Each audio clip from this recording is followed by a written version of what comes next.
Ok, salut les loulous, comment ça va? Comment est-ce que vous allez sur le chat? Sur le chat ça va bien, ça a déjà commencé à discuter et ça parle de PHP supérieur à Ruby. Donc ça troll à mort, ça troll à mort. On va les laisser se démerder. Donc aujourd'hui, nouvelle émission, vous avez suivi l'actualité. On est donc dans le premier HTCPCP. C'est le nouveau nom de l'émission, voilà, Tryhard c'est fini, j'en avais marre. Et aujourd'hui, qu'est-ce qu'on va faire? On va faire du Ruby, encore une fois. C'est une fois n'est pas coutume, tout ça. On va parler de Ruby et de Rails. C'est-à-dire que moi, personnellement, je suis beaucoup plus un développeur Rails qu'un développeur Ruby. C'est-à-dire que, bon, j'utilise Ruby tous les jours, mais à l'intérieur de Rails, intégré à Rails. Et il y a quand même certaines mécaniques du langage de Ruby que je ne maîtrise pas parce que ce sont des mécaniques qui sont gérées par Rails. Et je pense notamment, et c'est ce qu'on va faire dans ce HTCP/CP, je pense notamment à tout le système d'association de Active Record, donc par exemple les as many et les belongs to. Donc c'est ce qu'on va faire là. On va faire deux classes qui dans Rails en fait auraient été des modèles. Donc on va avoir une, euh, une bibliothèque. À bibliothèque, je suis pas sûr qu'on l'utilisera en fait. Mais on va avoir des livres et des auteurs.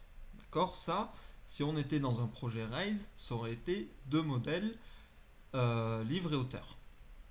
Ces deux modèles, on va dire qu'ils ont une association as many belongs to. Donc, si j'étais en Rails, encore une fois, là j'aurais dit un livre, il possède qu'un seul auteur, donc j'aurais écrit quelque chose comme ça, belongs to auteur, donc comme je l'ai écrit en anglais, voilà, ça aurait donné belongs to author, hein. Et dans author, j'aurais dit as many books.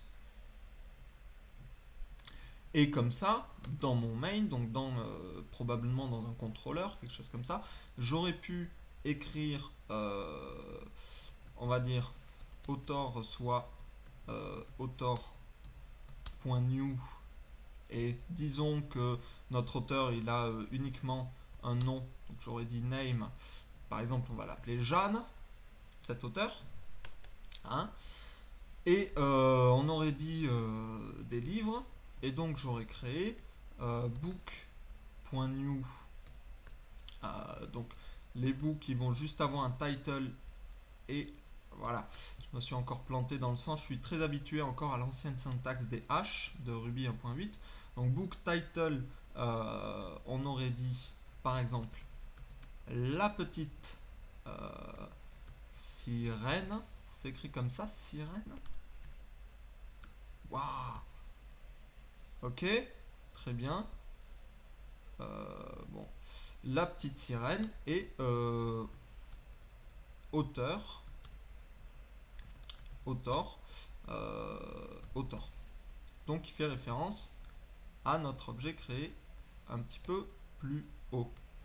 On va créer un second livre, book.new, title, label et la bait. Voilà, la bait et du même auteur. Très bien, donc ça, comment est-ce qu'on va faire pour que ça marche en plain Ruby? Donc en Ruby pur, sans Active Scaffold, donc sans le as many et sans le belongs to. Alors déjà, avant de créer des books, on va juste s'occuper de la classe auteur, d'accord? On va juste s'occuper de la classe auteur et de créer le initialize, donc qui va prendre en paramètre un h et qui va remplir les bonnes infos. Ok? donc def initialize. Vous savez que le initialize, c'est la méthode constructeur dans Ruby. Donc c'est vrai qu'on l'utilise très peu quand on fait du Rails, hein, voire jamais, mais c'est quand même utile à savoir. Et c'est utile. Voilà. Et donc on a juste un name, donc on va faire @name reçoit options de name. Très bien. Donc voilà, on a créé un auteur. On va faire juste un toS. Voilà, def toS, et là on va juste dire name. Si on run, ah oui, notre bidule, donc je fais un put author, et donc là Ruby, comment j'ai appelé mon fichier, plain Ruby association, et donc on a bien notre auteur qui s'appelle Jeanne. Même on va faire un truc un petit peu plus sexy, auteur dièse name, voilà, hop, flûte. Ok, très bien les petits amis, c'est déjà chouettos, c'est déjà assez chouettos. Voilà, ne fumez pas, hein, les jeunes. Ok, donc c'est plutôt cool. On a créé un auteur, rien d'exceptionnel pour l'instant, si ce n'est qu'on a réussi, qu'on a passé un hash d'options plutôt que quelque chose de plus complet. Qu'est-ce qu'on va vouloir faire ensuite? Ensuite, on va vouloir faire donc book.new title et author. Notre but ici, donc là je vais faire book 1, très mauvais nom de variable, hein, book 1, book 2, c'est inadmissible, mais on va le faire quand même. Et ce que je veux faire au final, en fait, c'est pouvoir réussir à pousser book 1 point author. C'est l'idée ici du belongs to author qu'on est en train d'essayer de mettre en place. Donc là on voit bien, c'est assez clair, que même si les infos directement du book, en fait c'est uniquement le title, donc on va pouvoir copier ce qu'on voulait, ce qu'on avait fait dans la classe auteur, même si ça paraît assez évident. Donc si on était en Rails, que notre modèle, notre table dans la base de données qui correspond à book n'est que l'information title, ici on voit très bien qu'on lui passe aussi un auteur. Et cet auteur, afin d'y accéder, moi je propose de le mettre également dans une variable de l'instance d'un livre. Voilà, donc on va mettre author et option.values at title author. Donc là normalement à ce niveau là on va mettre le titre, on va mettre l'auteur, et l'auteur on va carrément passer l'objet directement, le full objet, dans la variable d'instance du livre. Donc on pourra faire book.author, et ça devrait nous renvoyer en fait l'instance author qu'on a créé à cet endroit là.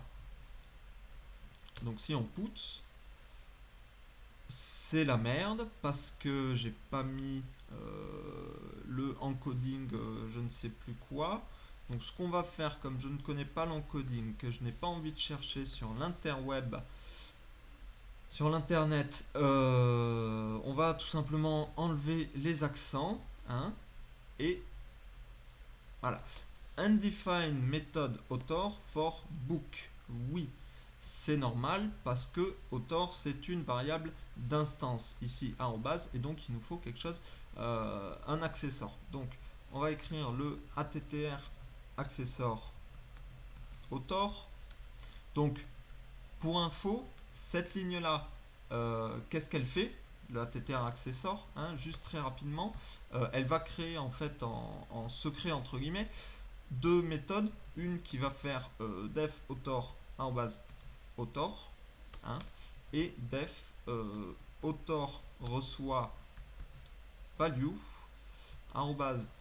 author reçoit value. Donc voilà, cette ligne là vous fait vos accesseurs, donc le get et le set qu'on fait souvent manuellement dans d'autres langages.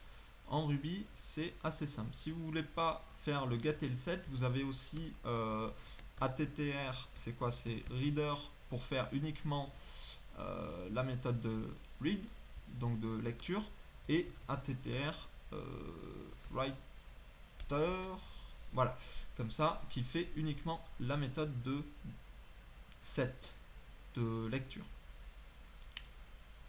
Ok, très bien. Donc, hop, on a créé notre accesseur et ça marche bien dans ce sens. Maintenant, on a géré que la partie belongs to, c'est-à-dire que si on fait maintenant ce qu'on va vouloir faire, c'est faire author.books, et si on fait ça, bien évidemment, il nous dit undefined method books for author Jeanne de la classe author. Oui, c'est vrai.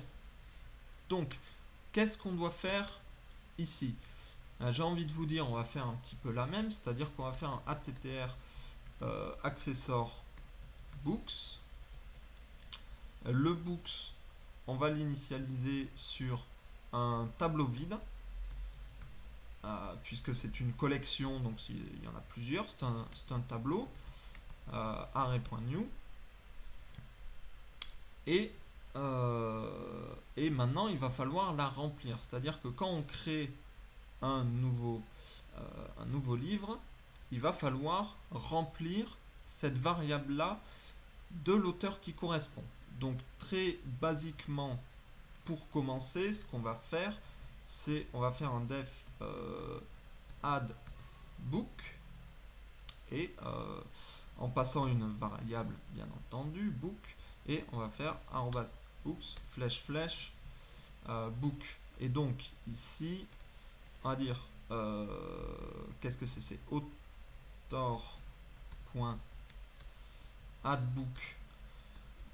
book 1, et la même chose avec le livre 2.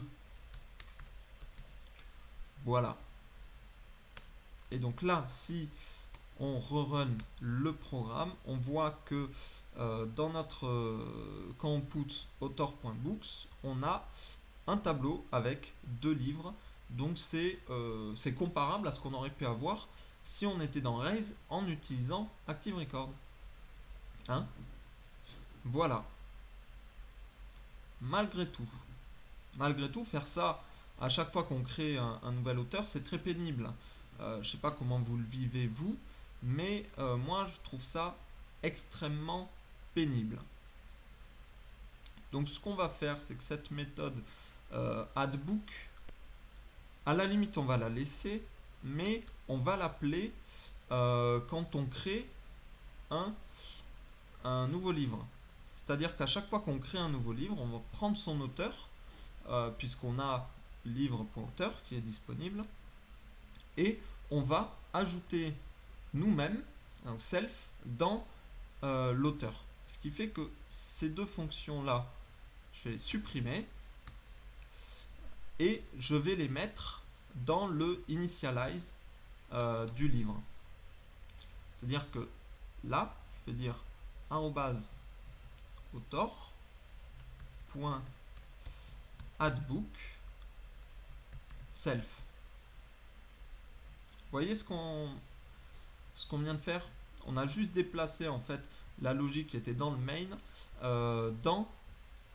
dans notre classe, donc dans notre modèle entre guillemets. Et donc là, ça devrait marcher exactement de la même façon. Et ça marche effectivement de la même façon.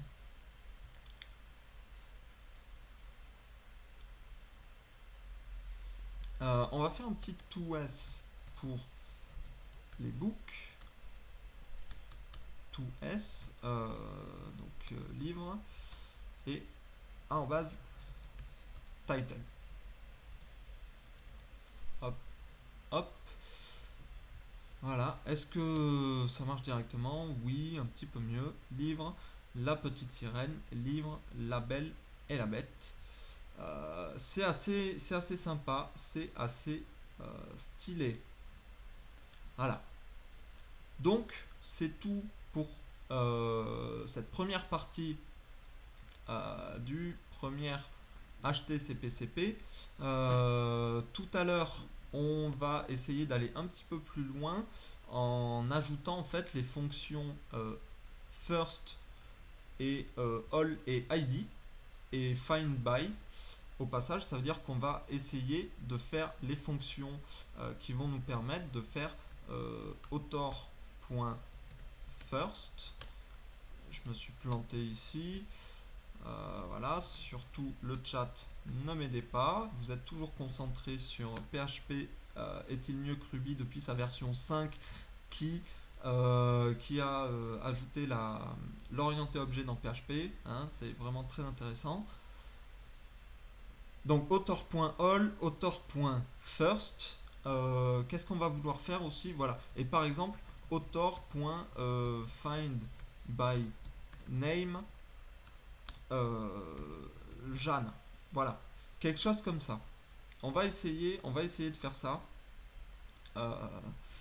Et après, peut-être que dans encore plus tard, on essaiera de généraliser un petit peu ce comportement belongs to as many dans un module, mais c'est pas gagné, hein, je vous l'avoue tout de suite.